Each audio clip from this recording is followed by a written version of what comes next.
Assalamu alaikum guys, I am Dada Shahrukh Khan. I am a clinical psychologist and welcome to my channel.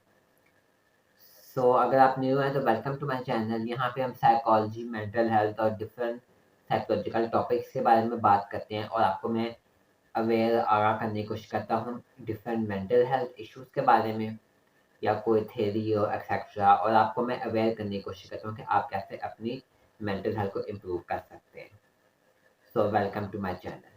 तो आज हमने जिस topic पर बात करनी है वो है स्मोकिंग सिगरेट्स और उसके हार्मफुल इफेक्ट या उसके गलत असरात क्या होते हैं हमारी मेंटल हेल्थ पे, ज़हनी सेहत पे और फिजिकल हेल्थ और हमारी जिस्मानी सेहत पे क्या होते हैं। तो सबसे पहले हम बात कर लेते हैं सिगरेट। आपको पता ही होगा, जैसे आपने ये देख भी लिया होगा ये पिक्चर सिगरेट की। तो आज हमने इसके बारे में बात करें। सबसे पहले हम बात कर लेते हैं कि सिगरेट में होता क्या है। सबसे पहले उसमें जो मोस्ट कॉमन एलिमेंट कह लो, क्या उसका इंग्रेडिएंट होता है, वो होता है निकोटीन। निकोटीन ही वो चीज़ होती है जो आपको हाईली एडिक्टिव बना देती है, और ऐसी बहुत चीज़ों में भी निकोटीन होती है, खाने पीने की अशिया में भी और सिगरेट्स में भी ये पाई जाती है निकोटीन, जो कि हाईली एडिक्टिव होती है और आपको उसकी डिपेंडेंसी और आपको मतलब कि उसका आदी बना देती है, आप डिपेंड हो जाती हो उसके ऊपर। तो सबसे जो मेन एलिमेंट होता है वो होता है निकोटीन। फिर सेकंड जो इसका होता है, जो मेन इंग्रेडिएंट कह लो या मोस्ट इम्पोर्टेंट इंग्रेडिएंट जो होता है वो होता है तार। तार होता है, उसको स्टिकी काइंड का आप सब्सटेंस कह सकते हैं। अगर आपने उसको देखा हो या उसकी पिक्चर देखी हो या वैसे रियल लाइफ में देखा हो, वो स्टिकी सब्सटेंस होता है और वो होता है जो आपके लंग्स को आपके खराब करता है और आपके रेस्पिरेटरी और बाकी जो हेल्थ इश्यूज हैं वो आपके कॉज करता है। निकोटीन भी करता है और तार भी आपके कॉज करता है, कैंसर वगैरह, हार्ट डिजीज एक्सेट्रा।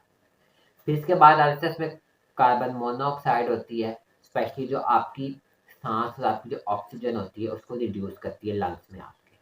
और आपको सांस का मसला भी आपने देखा होगा कि जो लोग स्मोकिंग कर रहे होते हैं उनको सांस का मसला भी रहने लग जाता है, उनके लंग्स वीक हो जाते हैं, ब्लड में उनकी, खून में उनकी ऑक्सीजन की कमी होने लग जाती है टाइम टू टाइम।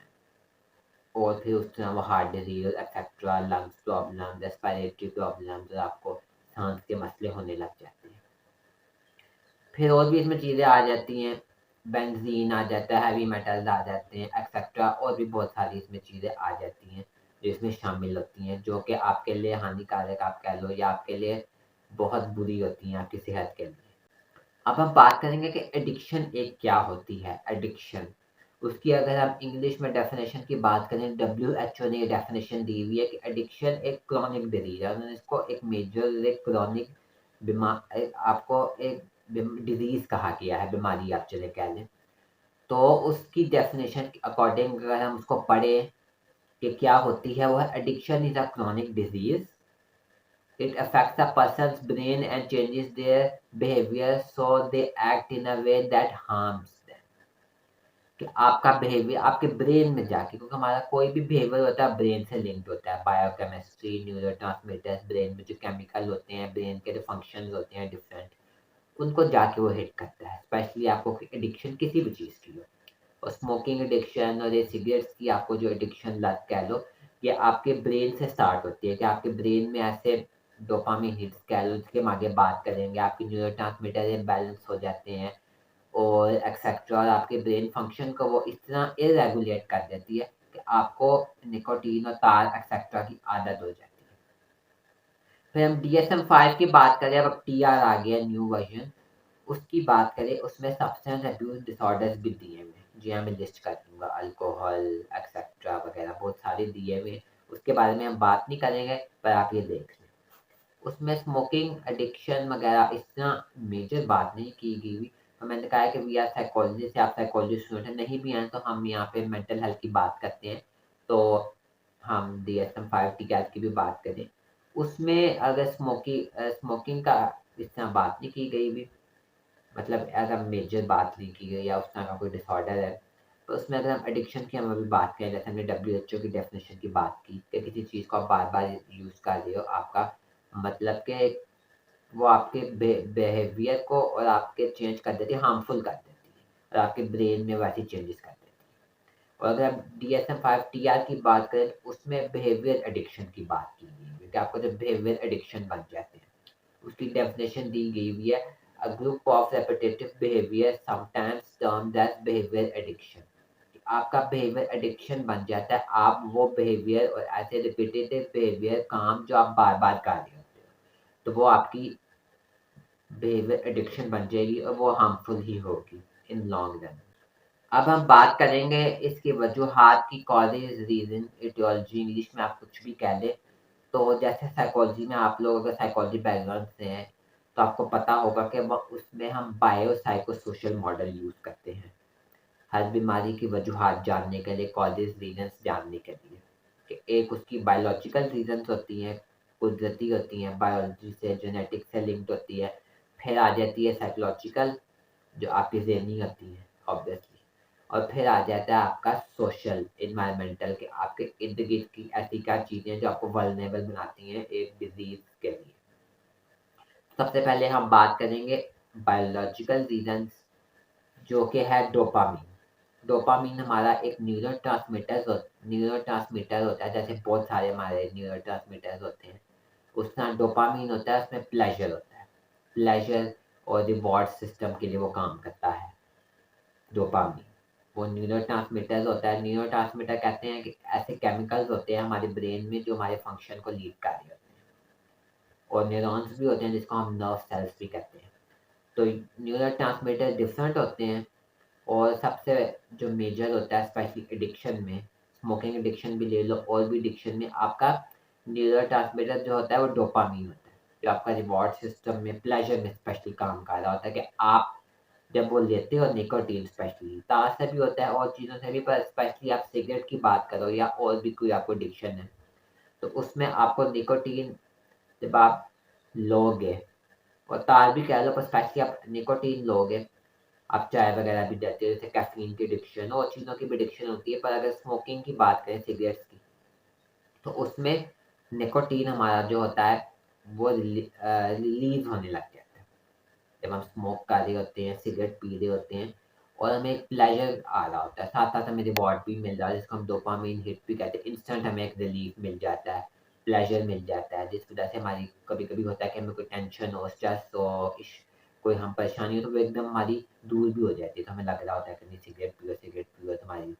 परेशानियाँ, मेंटल हेल्थ, फिजिकल हेल्थ ठीक रहेगी, जो कि गलत है। पर आपका ये डोपामीन रिवॉर्ड सिस्टम के तौर पे काम कर रहा होता है, प्लेजर के तौर पे काम कर रहा होता है। डोपामीन हिट जब आप लिए जा रही होती है, मतलब आप सिगरेट पे सिगरेट ले रहे होते हो, तो आपका डोपामीन रिलीज हो रहा है। फिर आपको निकोटीन, तार, एक्सेट्रा की आदत हो जाती है।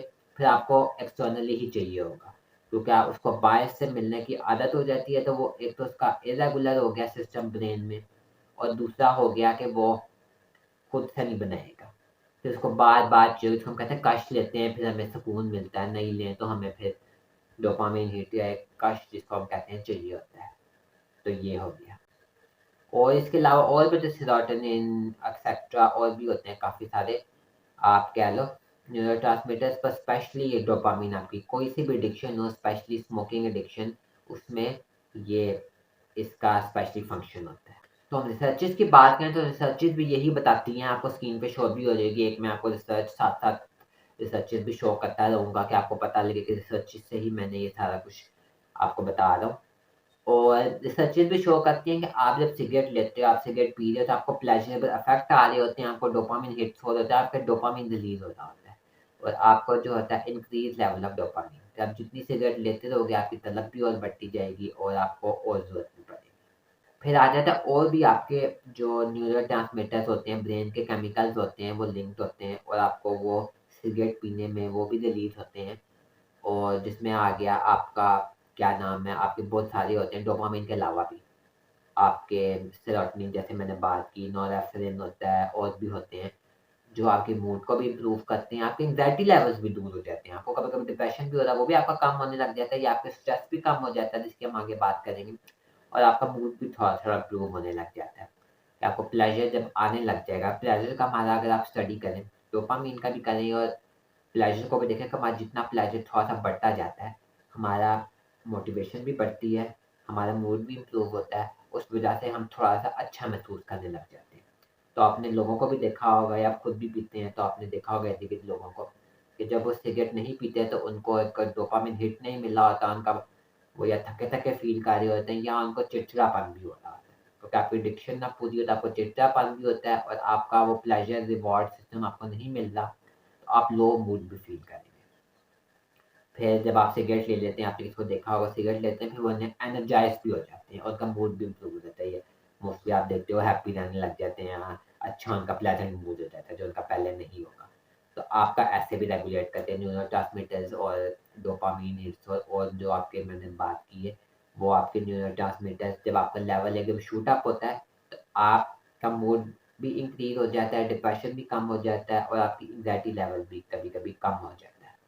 एंग्ज़ायटी लेवल भी, जब आपको एंग्ज़ायटी हो रही होती है। तो लोगों को आपने देखा होगा जो लोग अगर सिगरेट है या कोई और एडिक्शन में है, तो वो अगर एंग्ज़ियस फ़ील कर रहे हैं, तो उस वजह से भी वो लेते हैं या उसको एंग्ज़ायटी को कम करने के लिए।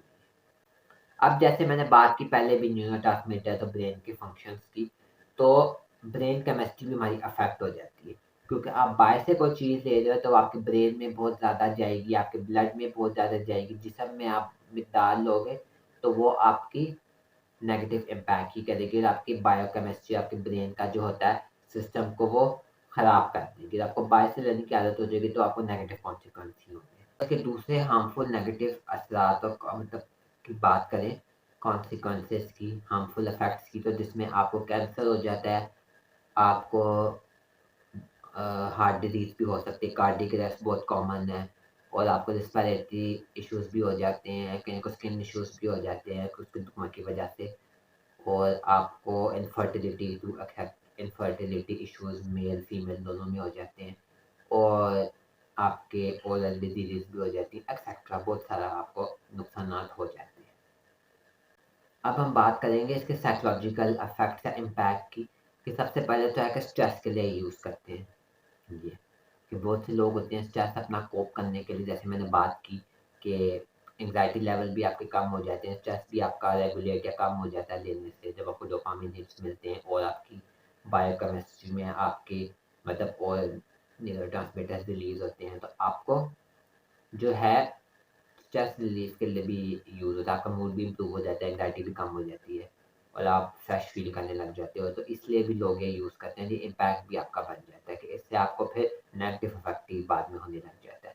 सोशल इंटरैक्शन के आप सोशली या तो आप आइसोलेट हो जाते हो या तो आपको, क्योंकि जब आप सिगरेट पी रहे होते हो तो आपको लोगों से कभी-कभी दूर भी होना पड़ता है। इसके दोनों इफ़ेक्ट भी होते हैं कि या आप बहुत ज़्यादा कभी-कभी सोशल गैदरिंग में हो जहाँ लोग पी रहे हैं, तो आपकी सोशल इंक्रीज़ भी हो जाती है, सोशलाइज़ेशन, और मोस्ट केसेज़ में आपकी कभी-कभी कम भी हो जाती है कि अगर आप कुछ ऐसी जगह पे हो कि आपने सिगरेट पीनी है तो आपको उठ के कभी जाना पड़ता है दूसरी जगह पे पीने के लिए। और अगर आपको बहुत ज़्यादा एडिक्शन हो गया कि अगर आप अपने आप को नुकसान हो रहा है, तो फिर आपसे लोग दूर भी जाने लग जाते हैं या आप लोगों से दूर हो जाते हो, तो ये भी एक नेगेटिव कॉन्सिक्वेंस हो जाता है। अब हम बात करें रीज़न्स कह लो या इसके हार्मफुल इफ़ेक्ट्स की बात करें, तो उसमें आ जाता है रीज़न्स की भी बात कर लें कि एक तो इमोशनल रेगुलेशन, कि हम इमोशनल रेगुलेशन के लिए भी ये यूज़ कर रहे होते हैं। कभी-कभी होता है कि हमारा बहुत ज़्यादा एडिक्शन हो, उस वजह से अगर हमें कोई रोक रहा है या हमें नहीं पीने को मिल रहा है या उस वजह से हमारा इमोशनल इरेगुलेशन भी हो जाता है कि हम अपने इमोशन पे काबू नहीं पा सक रहे होते हैं, हमें पेशेंस लेवल भी कभी-कभी कम हो जाता है, गुस्सा बहुत आ रहा होता है अगर हम पी नहीं रहे एक्सेट्रा, और भी इश्यूज़ हो जाते हैं, इमोशनल इरेगुलेशन हो जाता है। और दूसरा होता है पीयर प्रेशर जो होता है कि आपको बहुत ज़्यादा लोग ज़बरदस्ती करके कह रहे हैं पियो, तो आप अगर वल्नरेबल हो गए तो आप पी लेते हो, तो उस वजह से भी आप पी सकते हो। जैसे हमने बात की स्ट्रेस रिलीव होता है, तो रिसर्चर्स ने भी बताया हुआ है कि आपको ये लॉलेस जो 2015 की रिसर्च भी आ रही है और बहुत सी भी रिसर्चेज़ हैं जो कि ये बताती हैं कि आपको प्रूव करती हैं कि आप स्ट्रेस रिलीफ़ के लिए, अपना मूड इम्प्रूव करने के लिए और आप जो है क्या नाम है, आप जो है एंग्ज़ायटी कम करने के लिए आप एडिक्शन पे जाते हो। या तो आप स्टार्ट करते हो सिगरेट पीना या और एडिक्टिव बिहेवियर्स पे आप जाते हो अपने आप को, या तो आप जब आप लेते हो उसके बाद आपका मूड इम्प्रूव होता है, एंग्जाइटी कम होती है एक्सेट्रा, स्ट्रेस कम होता है, तो आपको क्या नाम है, आपको जो है फिर आपको जो होता है कि आपका फिर आप वो एडिक्ट होने लग जाते हो, आपको कहते हो कि अच्छा मेरा स्ट्रेस इससे कम हो गया, टेंशन कम हो गया, तो आप दोबारा उसको लेने लग जाते हो, एडिक्टिव रिपिटेटिव बिहेवियर बन जाता है, जिसको हम एडिक्शन कहते हैं। और कभी-कभी उल्टा भी हो जाता है कि आपको स्ट्रेस इस वजह से लाइफ में और बढ़ने लग जाता है। अब हम बात करेंगे इसके लॉन्ग टर्म क्या असरात होते हैं, इफ़ेक्ट्स होते हैं, नेगेटिव इफ़ेक्ट्स क्या होते हैं। हमने शुरू में थोड़ी-सी बात की, पर हम डिटेल में अब बात करेंगे कि फिर अब आ जाता है, और रिसर्चर्स ने प्रूव किया कि सबसे पहले तो आ जाता है कि लंग कैंसर आपका बहुत कॉमन हो जाता है, कॉमन चांसेस हो जाते हैं लंग कैंसर होने के, या आपका लंग खराब हो जाता है या अफेक्ट हो जाता है। और कैंसर, दूसरे तरह के भी कैंसर इंक्लूडिंग लंग कैंसर के भी चांसेस बढ़ सकते हैं, ब्लड कैंसर कह लो, और भी बहुत सारे कैंसर आपके बढ़ने के चांसेस हो जाते हैं। फिर आपके और भी आपके जैसे जिस्म के अज़ा भी खराब होने, जैसे लंग खराब होने लग जाते हैं, आपके ब्लड में क्लॉट्स आने लग जाते हैं एक्सेट्रा। आपको फिर आपका जो है हार्ट हार्ट और आपकी जो कार्डियोवैस्कुलर डिजीज़ेज़ होती हैं वो होना के चांसेस बहुत बढ़ जाते हैं। कि आपके दिल भी आपका कमज़ोर होने लग जाता है, और आपको heart attack, cardiovascular disease, cardiac arrest, इसके चांसेस बहुत ज़्यादा बढ़ जाते हैं। कि आपके अगर आप सिगरेट पी रहे हो और वो भी बहुत ज़्यादा, मतलब एक एडिक्टिव फॉर्म में, तो आपको कार्डियोवैस्कुलर और हार्ट डिजीज़ के भी चांसेस बढ़ जाते हैं। फिर आ जाता है कि आपको स्ट्रोक भी हो सकता है। स्ट्रोक भी बहुत लिंक्ड है आपका स्मोकिंग करने से। फिर आ जाता है कि आपका जो है इम्यून सिस्टम वीक हो जाता है, क्योंकि ये हार्मफुल ही है ना, तो आपका जो इम्यून सिस्टम है वो वीक हो जाता है।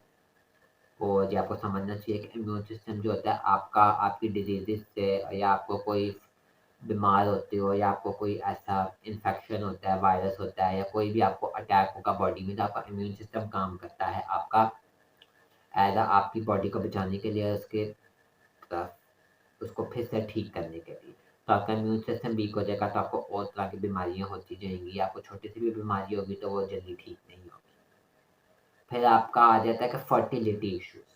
Fertility issues are very common, male female दोनों अगर में से कोई स्मोक कर रहा है तो दोनों को चांसेस बढ़ जाते हैं फर्टिलिटी इश्यूज़ भी होने के चांसेस बढ़ जाते हैं। हमने पहले बात की कि आपको ओरल हेल्थ इश्यूज़ हो जाते हैं। जैसे पहले हमने बात की कि आपको लंग कैंसर और हार्ट डिज़ीज़ हो जाते हैं। उसके बाद आपको ओरल हेल्थ इश्यूज़ भी हो जाते हैं।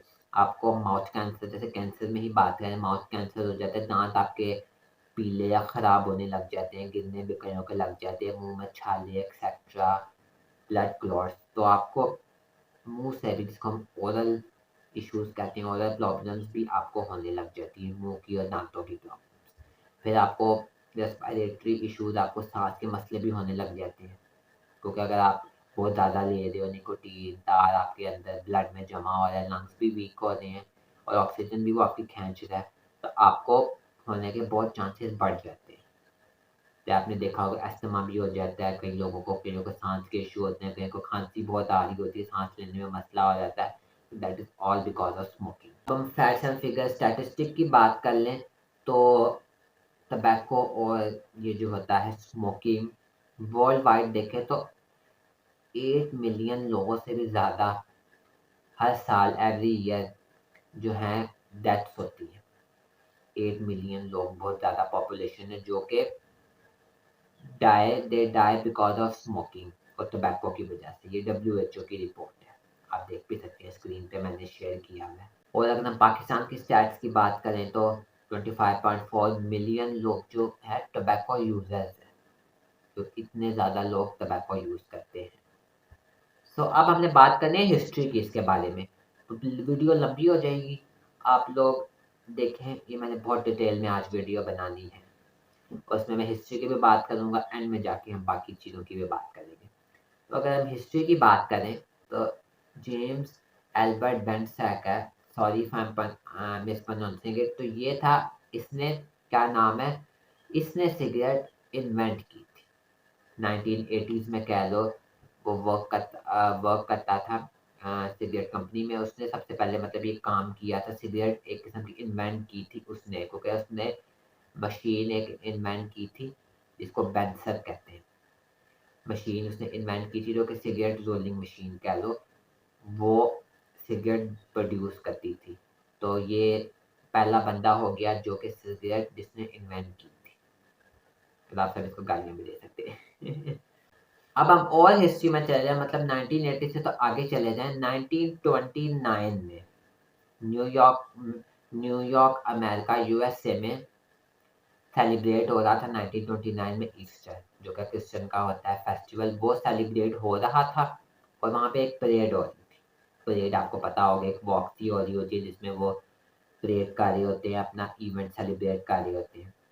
तो उसमें स्टार्ट हुआ था ये कल्चर स्मोकिंग का, स्पेशली फीमेल्स में ये स्टार्ट हुआ था। तो ऐसा हुआ कि वहाँ पे परेड चल रही थी ईस्टर की 1929 में न्यूयॉर्क में।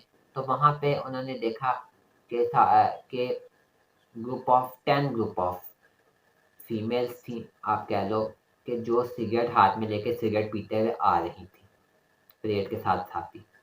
तो वहाँ पे सबसे पहले नोट किया गया कि फीमेल्स भी सिगरेट पी रही है। तब तक फीमेल्स का पीना जो था एक टैबू समझा जाता था। आजकल भी समझा जाता है हमारे कल्चर में, पर आजकल बहुत कॉमन हो गया। और वेस्टर्न कंट्री में तो बहुत ज़्यादा कॉमन है एडिक्टिव चीज़ें और एक्सेट्रा, अल्कोहल पीना भी और सिगरेट पीना भी फीमेल्स का बहुत कॉमन हो गया। तो उस वक्त मेन का फिर भी कॉमन था, उसको बुरा नहीं समझते थे, पर फीमेल्स का जो था टैबू था। और फीमेल्स पीती भी नहीं थी, और पीती भी थी तो बहुत कम मिकदार में पीती थी। तो उस वक्त जो है सबसे पहले देखा गया फीमेल्स के ग्रुप को हाथ में सिगरेट पकड़े हुए, तो जो कि बहुत शॉकिंग था, स्पेशली एक पेट्रियार्कल सोसाइटी में।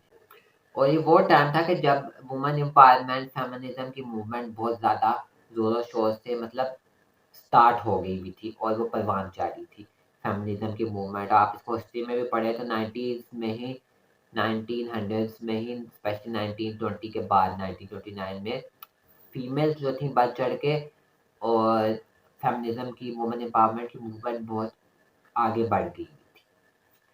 वो फीमेल्स जो थी बढ़ चढ़ के आगे आ रही थी, अपने राइट्स मांग रही थी, एक्सेट्रा, वर्क में एक्सेट्रा, पढ़ने का, जॉब्स में एक्सेट्रा, जो भी ह्यूमन राइट्स थे वो मेल्स जैसे मेल्स को मिलते थे, फीमेल्स को उतने नहीं मिलते थे। तो यहाँ पे फेमिनिज्म मूवमेंट भी राइज हुई थी 1929 के करीब, और एक्सेट्रा, तो उसलिए। और फिर जब इस 1929 में ईस्टर के टाइम, पीरियड के टाइम देखा गया कि फीमेल्स जो है सिगरेट पी रही हैं, तो वो एक टैबू था, तब इतना एक्सेप्टेबल नहीं था। आजकल के टाइम में तो एक्सेप्टेबल हो गया है।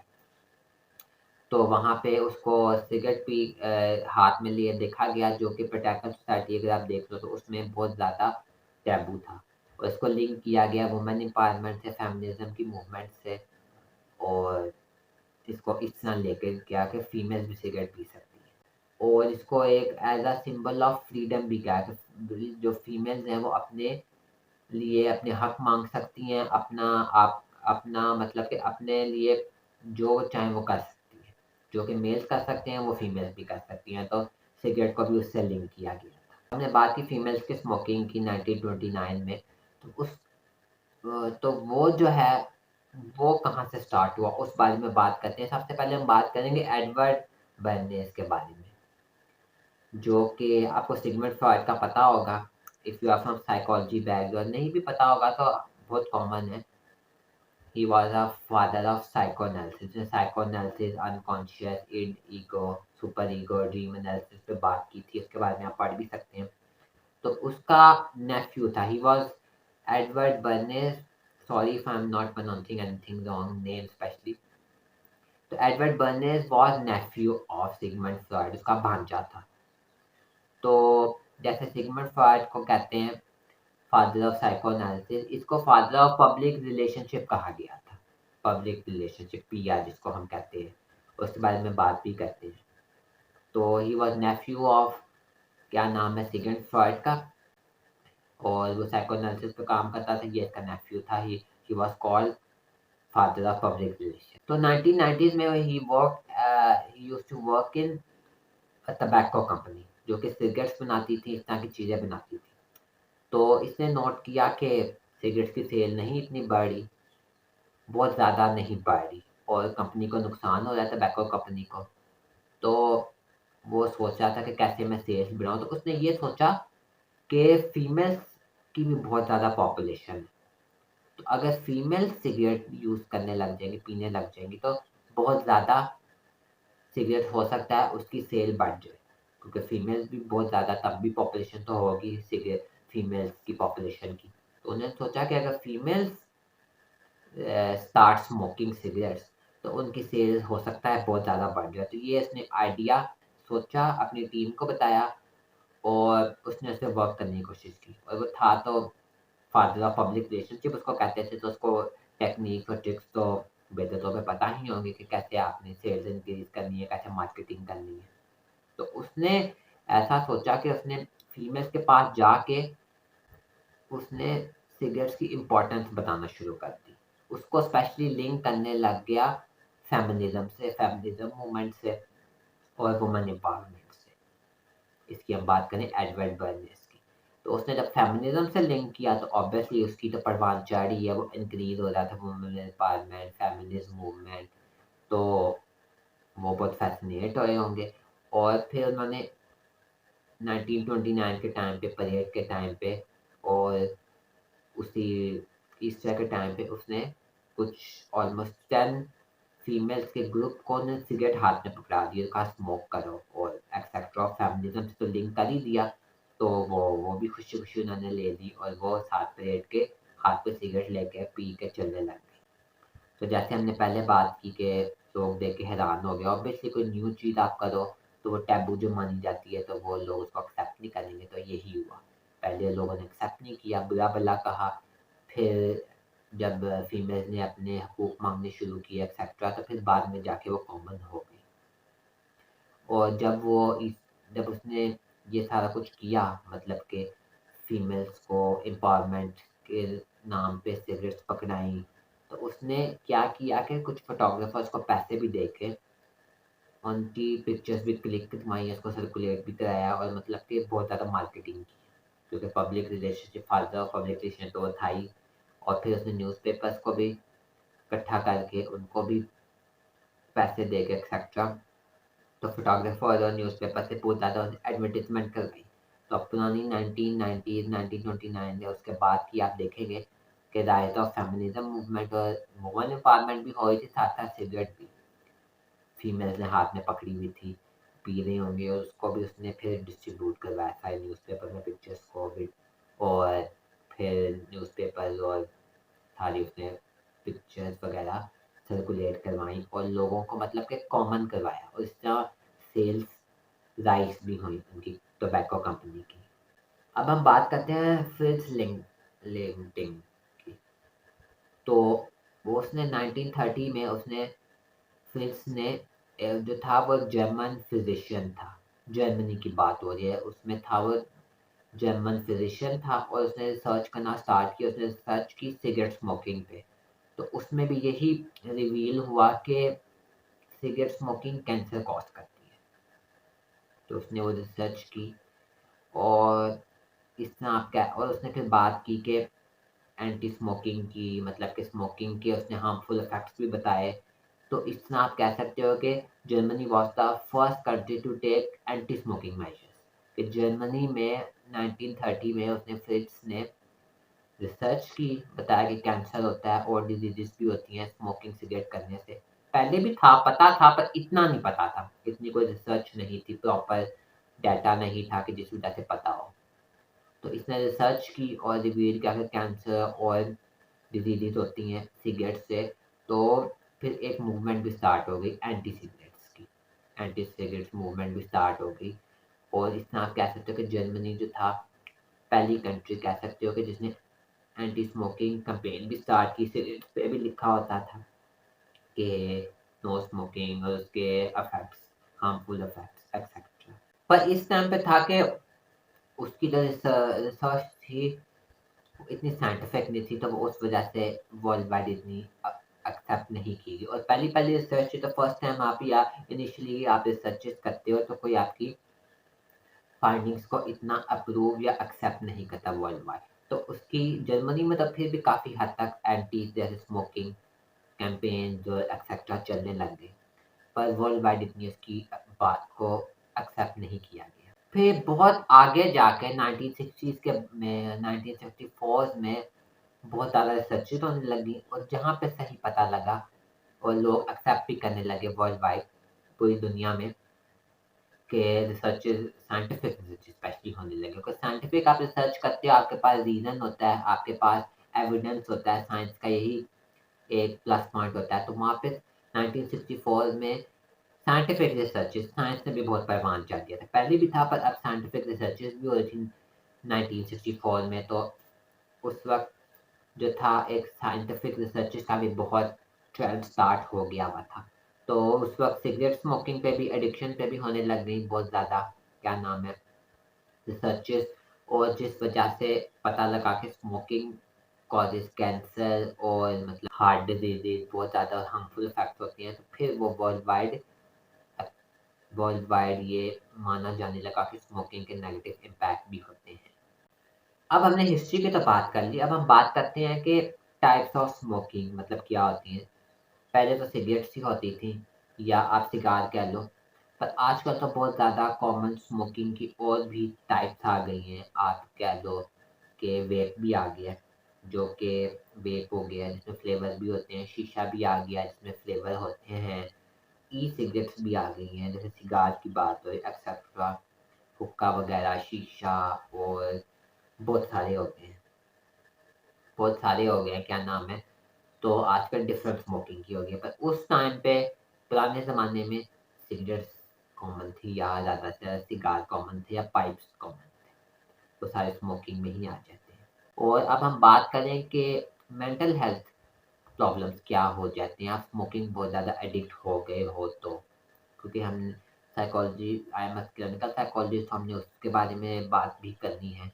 तो आपको एंग्ज़ायटी जैसे हम कहते हैं ख़त्म भी होती है, बहुत ज़्यादा एंग्ज़ायटी होने भी लग जाती है आपको। बेचैनी, एंग्ज़ायटी की आपको कैफ़ियत और आपको एंग्ज़ायटी डिसऑर्डर्स भी आप वल्नरेबल हो जाते हो और आपको होने लग जाती है। स्पेशली अगर आप ना सिगरेट आपको मिल रही हो तो आप ज़्यादा एंग्ज़ियस रहने लग जाओगे।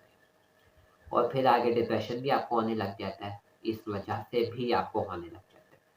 या तो आप और कोई चीज़ें लिंक्ड हों, मेंटल हेल्थ इश्यू ये भी हो जाता है। और इसमें आपको साइकोटिक जिसमें आपको हैलुसिनेशंस या स्किज़ोफ्रेनिया और डिल्यूजन्स वगैरह रियलिटी कॉन्टैक्ट आपका लूज़ हो जाता है। तो स्मोकिंग या और एडिक्शन में आपको साइकोटिक प्रॉब्लम्स भी होने लग जाती है। फिर आ जाता है कि आपका स्ट्रेस लेवल कभी-कभी इंक्रीज़ भी हो जाता है, कि आप बहुत ज़्यादा नहीं आपको मिल रही सिगरेट या आपको सिगरेट पीनी पड़ रही है अपना स्ट्रेस रिड्यूस करने के लिए। मूड स्विंग्स भी आपको आने लग जाएँगे। आपने देखा होगा जो लोग किसी भी चीज़ से एडिक्टेड होते हैं, आजकल तो बच्चों को देख लो अगर वो बहुत ज़्यादा टीवी, फ़ोन, गैजेट्स, कंप्यूटर में एडिक्ट हैं, टैबलेट में, और आप उनसे वो छीन लो या उनको नहीं मिल रहा, तो वो में मूड स्विंग्स आने लग जाते हैं। और वैसे भी आप बहुत ज़्यादा पी भी रहे हो तो आप में मूड स्विंग्स आने लगते हैं, कभी गुस्सा, कभी खुशी एक्सेट्रा, क्योंकि आपको रेगुलेट हो रहा होता है आपका बायोकेमिस्ट्री, इस वजह से सिगरेट स्मोकिंग से। और कॉग्निटिव डिक्लाइन आप कह लो, कॉग्निटिव होता है कि आपका माइंड से आपकी कॉग्निशन जो होती है ज़हनियत उससे आपका लिंक्ड होता है। कॉग्निशन में आपकी अटेंशन आ जाती है, आपका परसेप्शन आ जाता है एक्सेट्रा, बहुत सारी चीज़ें आ जाती हैं, उस बारे में भी आप पढ़ लेना। तो कॉग्निटिव डिक्लाइन आपकी जैसे मेमोरी भी आपकी कम होने लग जाती है एक्सेट्रा, और आपको और इश्यूज़ भी हो जाते हैं, डिजीज़ेज़ भी हो सकता है। आपको कॉग्निटिव डिक्लाइन कॉग्निटिव फंक्शंस जो आपके होते हैं कॉग्निशन में डिक्रीज़ और डिक्लाइन भी आने लग जाता है। फिर आ जाता है कि आपको इसके बाद आपका हो जाता है कि जिसका सब्सटेंस अब्यूज़ डिसऑर्डर जो मैंने आपको पहले भी बताया, डीएसएम के भी ये हैं, आप ये देख लेना। तो सब्सटेंस अब्यूज़ डिसऑर्डर में भी आपका कन्वर्ट होने के लिए और मेंटल हेल्थ इश्यू जैसे हमने बात की वो भी हो सकता है, और सब्सटेंस अब्यूज़ डिसऑर्डर्स में भी आपका कन्वर्जन हो सकता है। अगर आपको स्मोकिंग एडिक्शन हो गई है, सिगरेट स्मोकिंग एडिक्शन, और इसमें आपको रिलेशनशिप इश्यूज़ भी आने लग जाते हैं, जो मैं पहले बताना भूल गया कि आपको रिलेशनशिप इश्यूज़ भी आने लग जाते हैं। लड़ाइयाँ झगड़े आपके बहुत होंगे, आप अपने आप को सेल्फ आइसोलेट कर लोगे, या तो आप जो होगे अपने आप को, या फिर लड़ाई झगड़े में होने लग जाएँगे। अब हम बात करेंगे पॉसिबल ट्रीटमेंट्स की। मोस्टली 2 ही होंगी, और भी हो सकती हैं पर 2 स्पेशली होंगी, एक मेडिकल होंगी और एक साइकोलॉजिकल होंगी ऑब्वियसली। तो इसमें हम जनरली भी बात करेंगे, डिटेल वीडियो हम बाद में भी बना सकते हैं। सो अगर हम बात करें मेडिकल की, तो मेडिकल की ज़्यादा मेडिकल लोगों को पता होगा, पर मैं आपको बता देता हूँ जितना मैंने इस बारे में स्टडी किया, रिसर्च किया है। Nicotine replacement therapy. Nicotine therapy होती है कि आपका जो होता है प्रोवाइड लो डोज ऑफ आपको without harm. Nicotine replacement therapy भी यूज़ होती है।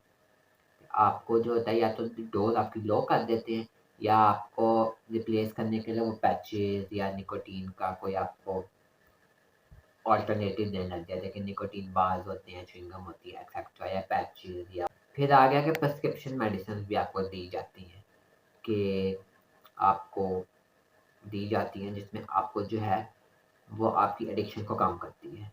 तो मुझसे प्रोनाउंस ही नेम हो रहा था तो यहाँ पे मैं दोनों के नेम लिख दूँगा। ये मोस्टली मैंने स्टडी में ही पढ़ी हैं और भी आपको डिफरेंट दी जाती हैं। फिर आपको बिहेवियरल थेरेपीज़ भी यूज़ होती हैं जो ज़्यादा साइकोलॉजिकल में होता है। और आपको निकोटीन रिमूवल भी होता है कि आपको बहुत ज़्यादा हो गया तो लंग्स से वो रिमूव भी कर रहे होते हैं। रिमूवल थेरेपी भी यूज़ हो रही होती है। निकोटीन रिमूवल, तार आपका रिमूव करने के लिए एक्सेट्रा भी यूज़ हो रहा होता है। अब हम साइकोलॉजी की बात करेंगे एज़ अ साइकोलॉजिस्ट, थेरेपिस्ट या साइकियाट्रिस्ट। तो ज़्यादा मेडिकल से आ जाते हैं तो साइकोलॉजिस्ट, थेरेपिस्ट एक्सेट्रा काउंसलर कौन सी ट्रीटमेंट यूज़ करते हैं। सबसे पहले अगर आपको बहुत ज़्यादा एडिक्शन है तो आपको मेडिकल ही यूज़ करना पड़ेगा। जैसे हमारी कुछ साइकोटिक बीमारियाँ भी होती हैं जिनका ज़्यादा बायोलॉजी ब्रेन से ताल्लुक होता है, तो उसमें हम पहले मेडिकेशन और मेडिकल चीज़ों पे ही काम करते हैं। फिर जाके हम जब स्टेबल हो जाते हैं then we go for psychological treatments. तो ये आपको पहले देखना होता है कि हो सकता है कभी-कभी आपको मेडिकल ट्रीटमेंट ना भी ज़रूरी हो, पर in case of addiction, specially smoking addiction, you need medical, मतलब medical treatment, you need medical treatment first. तो साइकोलॉजिकल में फिर आ जाता है कि cognitive behavioural therapy. Cognitive behavioural therapy होती है कि आपका जो इसका मॉडल बात करो सीबीटी का, वो ये होता है कि आपकी जो होती है थॉट्स आपकी जो लीड करती हैं आपके बिहेवियर। आप उसका एबीसी भी कर सकते हो कि एंटीसिडेंट, यहाँ पे चल देख लेना स्क्रीन पे भी चल रहा पिक्चर आ गई होगी कि एंटीसिडेंट बिहेवियर कॉन्सिक्वेंस। आरईबीटी का कलर इसमें भी एक होता है कि बिलीफ भी आपका होता है एबीसी मॉडल में, पर स्पेशली जो सीबीटी का मेन मॉडल है वो है एंटीसिडेंट बिहेवियर कॉन्सिक्वेंस। तो उस मॉडल से ही यूज होती है आपकी क्या नाम है कॉग्निटिव बिहेवियर थेरेपी। एंटीसिडेंट होता है आपका कोई ट्रिगर होता है या ऐसा इवेंट हुआ जिस वजह से आप जो हो आपको एंटीसेंट आया, फिर बिहेवियर आया, फिर आपका कॉन्सिक्वेंस आया। कभी-कभी इसका मॉडल हम ये भी कहते हैं कि फीलिंग्स भी डाल देते हैं कि बिहेवियर से पहले आपको फीलिंग आई, फिर आपका बिहेवियर आया, फिर इसका कॉन्सिक्वेंस क्या हुआ। तो अगर हम ट्रीटमेंट मेडिकल साथ-साथ कर रहे हैं आपकी एडिक्शन को ख़त्म करने के लिए, स्मोकिंग सिगरेट एडिक्शन को, तो उसमें हम ये सीबीटी और एबीसी मॉडल स्ट्रक्चर भी यूज़ करते हैं। एक कॉग्निटिव रिस्ट्रक्चरिंग भी होती है जिसमें हम आपकी थॉट्स को रिफ्रेम करते हैं, जिसको हम कॉग्निटिव रिफ्रेमिंग भी कहते हैं कि आपको जो थॉट्स आ रही हैं उसको हम कंट्रोल करेंगे तो आपका बिहेवियर भी काफ़ी हद तक कंट्रोल हो जाता है। इसमें हम एबीसी मॉडल भी यूज़ करते हैं, इसकी हमने भी बात की कि हम कोशिश करते हैं कि आप जो हो क्या नाम है, आप देखो कि आपके क्या एंटीसिडेंट है, क्या ट्रिगर्स हैं आपके जो आपको लीड करें एडिक्शन पे। और अगर आपकी ट्रीटमेंट चल रही है मेडिकल या हो गई है तो आपको रिलैप्स ना हो उसके लिए भी सीबीटी यूज़ होती है और बहुत हेल्पफुल भी होती है।